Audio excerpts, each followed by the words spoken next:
Hello friends, welcome to Defence matrix.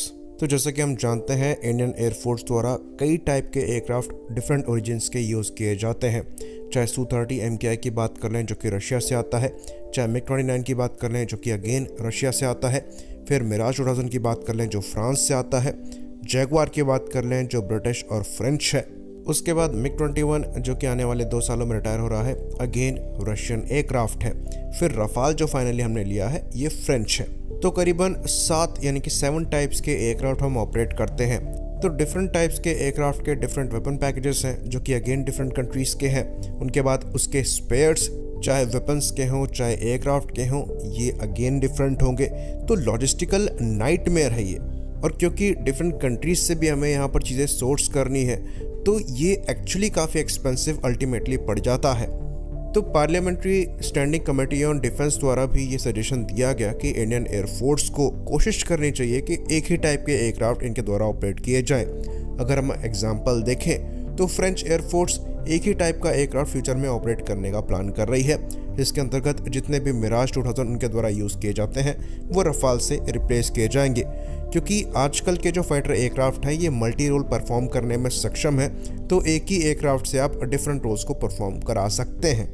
पर यहाँ पर एयरफोर्स का ये आर्ग्यूमेंट है कि ये हर टाइप के एयरक्राफ्ट ऑपरेट करते हैं जो कि मिक्सचर होता है लो, मिड और हाई टियर फाइटर्स का। तो ये आर्ग्यूमेंट कई जगह पर वैलिड भी है। जहाँ पर चाकू की ज़रूरत है वहाँ तलवार यूज़ करने का कोई मतलब नहीं है, और जहाँ पर तलवार की ज़रूरत है वहाँ पर चाकू से काम नहीं चलेगा। तो आपको रिक्वायरमेंट तो है दोनों की।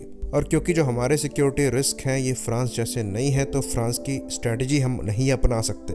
पर इस तरीके से हम आगे चल भी नहीं सकते।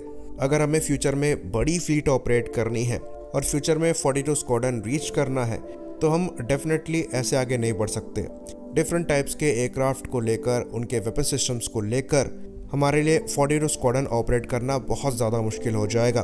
तो हमें एक ऐसा सॉल्यूशन देखकर चलना है जिसके अंतर्गत ये हाई, लो, मीडियम कैपेबिलिटी के जो एयरक्राफ्ट हैं इनको तो हम ऑपरेट करें, साथ ही साथ लॉजिस्टिकल इशू भी ना आए। तो इसका जो सॉल्यूशन है ये सिंपल है। हमारे द्वारा तेजस के डिफरेंट वेरिएंट बनाए जा रहे हैं, तेजस मार्क 1, तेजस मार्क 1A, तेजस मार्क 2, उसके बाद फिर AMCA, फ्यूचर में नेवी के लिए TDBF। तो इन सारे एयरक्राफ्ट में सबसे अच्छी बात यह है कि कई चीज़ें कॉमन होंगी, वेपन पैकेजेस से लेकर कई स्पेयर्स तक। हम ये कह सकते हैं कि तेजस मार्क 1, मार्क 1A, मार्क 2 और AMCA इवोल्यूशन है LCA तेजस का। तो एयरफोर्स जो हाई, लो, मीडियम मिक्स चाहती है ये एयरफोर्स को मिलेगा। लो में इनको LCA तेजस मिल जाएगा, मीडियम में इनको तेजस मार्क 2 मिल जाएगा और हाई में AMCA मिल जाएगा, जिसमें से तेजस मार्क 2 और AMCA में इंजन तक कॉमन होंगे। बाकी जैसा कि हम पहले डिस्कस कर चुके हैं कि तेजस मार्क 2 जो है ये कई एडवांस फीचर AMCA के शेयर करेगा। सेम चीज़ TDBF के साथ भी होगी। सेम इंजन जो कि जनरल इलेक्ट्रिक का F414 है यही यूज़ होने वाला है, तो कॉमनैलिटी वहाँ पर भी होगी। बाकी वेपन पैकेज भी सारे इंडियन होंगे तो वहाँ पर भी कोई इशू नहीं होगा। तो हमारे द्वारा जो MiG-21 हैं ये 2025 तक रिटायर कर दिए जाएंगे। फिर जैगवार्स, MiG-29 और मिराज 2000 2035 तक रिटायर कर दिए जाएंगे। और तब तक ऐसा माना जाता है कि कम से कम तेजस मार्क 2 तो इंडियन एयरफोर्स में इंडक्ट होना चालू हो जाएगा। तो अब सवाल यहाँ पर ये उठता है कि अगर फ्रांस खाली रफाल ऑपरेट कर सकती है तो इंडियन एयरफोर्स को हाई, लो, मीडियम एयरक्राफ्ट का मिक्सचर क्यों चाहिए। तो पहले हमने चाकू और तलवार के कॉन्सेप्ट से आपको चीज़ों को समझाने की कोशिश करी। अब हम आपको एग्जाम्पल देकर समझाते हैं कि ऐसा क्यों है।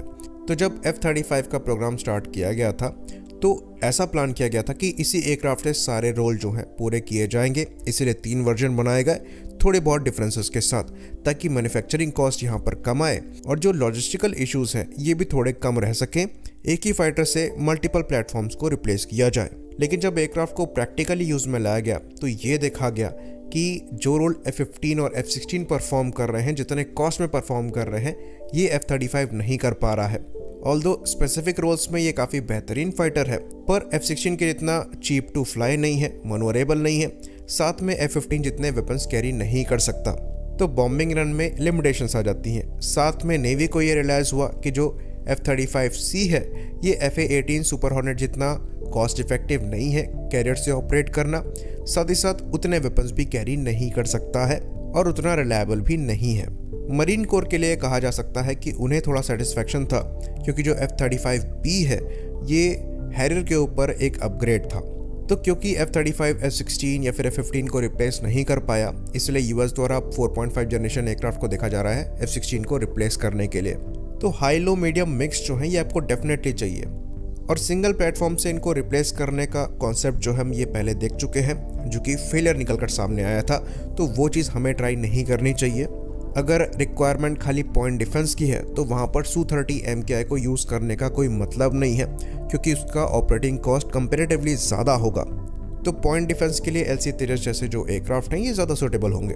तो हमारी जो अप्रोच है वो एक्चुअली राइट डायरेक्शन में है। सिंगल प्लेटफॉर्म के मल्टीपल वर्जन जो कि एक दूसरे का इवोल्यूशन है और काफ़ी कॉमनैलिटी शेयर करते हैं, वेपन्स में भी, इंजन्स में भी और कई कंपोनेंट्स में भी। तो डेफिनेटली सारे एयरक्राफ्ट एकदम सेम नहीं है, तो लॉजिस्टिकल इश्यूज जो हैं थोड़े बहुत रहेंगे, पर काफ़ी हद तक ये आयरन आउट किए जा सकेंगे और पहले से तो काफ़ी अच्छी सिचुएशन में हम रहेंगे। साथ ही अभी जो 7 यानी कि 7 टाइप्स के एयरक्राफ्ट हम यूज़ कर रहे हैं, इससे भी हम काफ़ी नीचे आएंगे। जैगुआर, MiG-29 और मिराज 2000 को भी रिप्लेस करने के लिए तेजस मार्क 2 को यूज़ किया जाएगा और MRFA को यूज़ किया जाएगा, यानी कि 3 टाइप के एयरक्राफ्ट को रिप्लेस करने के लिए 2 टाइप के एयरक्राफ्ट लिए जाएंगे। अगर MRFA में रफाल चूज़ कर लिया जाता है तो 7 टाइप्स के एयरक्राफ्ट के बजाय खाली 4 टाइप्स के एयरक्राफ्ट हमारे पास होंगे। फ्यूचर में AMC आ जाएगा तो 5 टाइप्स के एयरक्राफ्ट हमारे पास होंगे, जिसमें से अगर हम रफाल की लोकल मैन्युफैक्चरिंग करते हैं और TOT के थ्रू इन एयरक्राफ्ट को लेते हैं, तो इसको लेकर भी डिपेंडेंसी हमारी फ्रांस पर नहीं रहेगी, जिस पर हमारे द्वारा काम किया जा सकता है। तो फ्यूचर में हमें इतनी परेशानी नहीं होने वाली है जितनी आज हो रही है। बाकी सेम चीज़ हेलीकॉप्टर फ्लीट को लेकर भी है। हमारे द्वारा कई डिफरेंट कंट्रीज़ के हेलीकॉप्टर्स यूज़ किए जाते हैं, जिसमें से Mi-17 जो है रशियन है, चिनूक अमेरिकन है, अपाचे अमेरिकन है, फिर जो Mi-35 अटैक हेलीकॉप्टर है ये अगेन रशियन है। बाकी जो ध्रुव हेलीकॉप्टर्स हैं और रुद्र हेलीकॉप्टर्स हैं ये इंडियन है। फ्यूचर में जो Mi-17 हेलीकॉप्टर हैं, जो कि लार्जेस्ट हेलीकॉप्टर हमारे द्वारा ऑपरेट किए जाते हैं, इनको भी IMRH से रिप्लेस किया जाएगा। बाकी Mi-35 और अपाचेस की बात करें तो फ्यूचर में प्लान्स ये भी हैं कि IMRH के मर जाने के बाद अटैक हेलीकॉप्टर भी सेम कैटेगरी के बनाए जा सकते हैं, तो ये देखने वाली बात होगी। पर इस लॉजिस्टिकल नाइटमेयर से बचने के लिए भी जो सॉल्यूशन है ये इंडिजिनस ही है और सही डायरेक्शन में हमारे कदम जो हैं वो आगे बढ़ रहे हैं। आई होप इन्फॉर्मेशन यहाँ पर क्लियर रही हो। इसी बात पर इस वीडियो को ख़त्म करेंगे। लाइक करिए, सब्सक्राइब करिए। जय हिंद।